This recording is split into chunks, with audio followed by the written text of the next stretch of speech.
This is a WATE 6 on your side special report.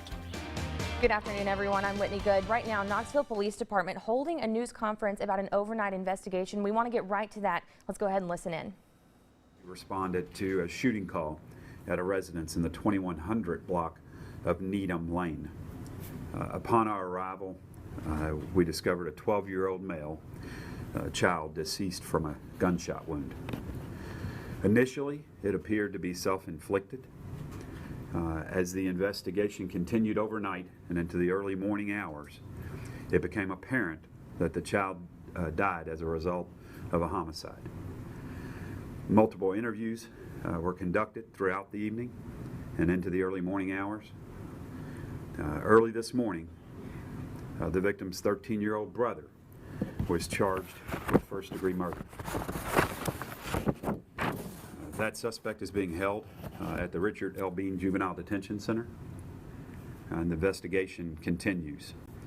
I cannot release names because of the age of the victim and of the suspect, and so I will not be able to release those names at this time. I can tell you they were both Northwest Middle School students. We have made contact, and I have been talking throughout the evening and morning with the superintendent, with Buzz, and they have protocol in place over at Northwest Middle School. They have counselors at the school because the children do know that there was a death, and so they have counselors there addressing that. I also understand that they will be having further conversations with the children with this. I do want to recognize the work of Investigator Tom Thurman, who has been the lead on this. Tom has done an amazing job at looking at this case. I won't go into details, but I can tell you it appeared very complicated. I told you at first it appeared to be self-inflicted. So his work to get to where we are today has been absolutely astounding. Has done an amazing job. Our hearts, our prayers go out to the family. They do have 2 other children, and so our heart and prayers and just the sadness of this goes out to them. We also to the folks at the school that know these young children.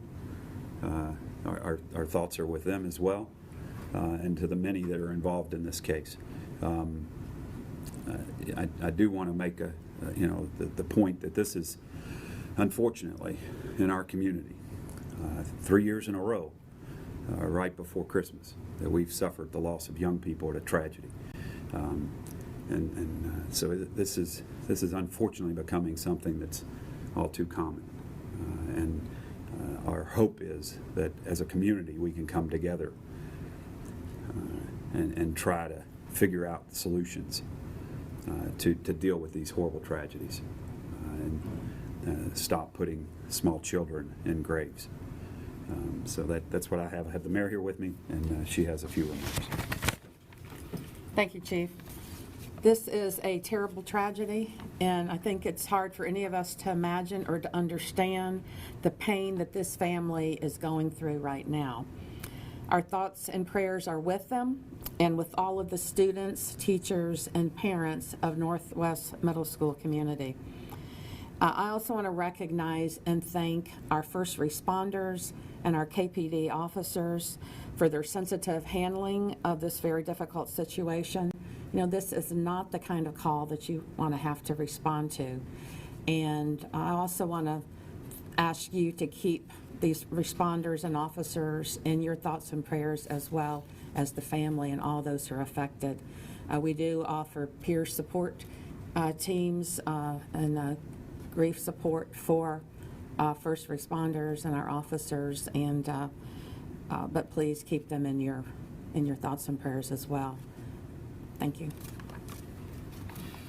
That's all we have on prepared remarks. If there's questions, I'll answer what I can. I understand that. Who else was motivation? I'm sorry. Motivation. I can't go into that at this time because of the investigation. Anyone else home at the time of the shoot? There were only the 2 young boys. You know who found them? I can tell you that there was a phone call made from the home to the parents, and the parents contacted The us. 13-year-old made that phone call. Clearly. Chief, you said this is the third year under this year. Yes. They don't last year. What was Right. The bus tragedy we had in December of 14. Whose gun? The 13? It was a firearm in the home. Are the parents possibly being charged with neglect? The investigation continues.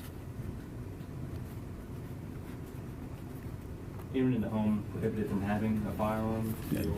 Not that we're aware of at this moment. Parents have prior criminal background? That's all part of the investigation. Where were the parents? I don't have that information. Were the brothers and sisters, were they inside the home as No, well? the information we have is the only two at the home were the two brothers. What time did this happen? About 7:15 last night. Do we know if- 7:14 p.m. last night when we got the call. Do you know if the two brothers were in a fight or an argument, or were they playing around? It's all part of the investigation. Clearly, we have charged the 13-year-old with first-degree murder. And you mentioned this earlier, but what is the name of the juvenile detention center? The 13-year-old is being held? Yeah, that's over at the Richard Bean Juvenile Detention Center. Richard L. Bean. He's being charged with first degree. He has been charged. Has been charged. About 4 a.m. this morning. That's when we got the call? Or they No, moved the charges were Okay. filed for you. All right. Anything else that we can answer for you? All right. Thank you all. Appreciate it. Thanks, man.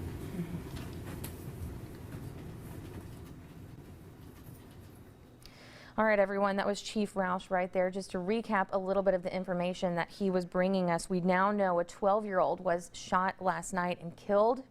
His 13-year-old brother has been charged with first-degree murder. No motive at this time released in that. Still a lot of questions to be answered. Right now, that 13-year-old brother is being held in the juvenile detention center. They have not also released any names at this point because of the ages of this student. Again, a 12-year-old boy shot and killed. Police say he was shot and killed by his 13-year-old brother.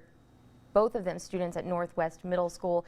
Obviously, just a tragic situation. They will have counselors there at the school, they said. We also heard from Mayor Madeline Rojero, both her and Chief Roush saying, of course, their thoughts and prayers going out to the family and the school at this time. Now, of course, we're still working to get answers for you. Our reporter, Laura Halm, was there at the press conference, and she's going to be following this for you.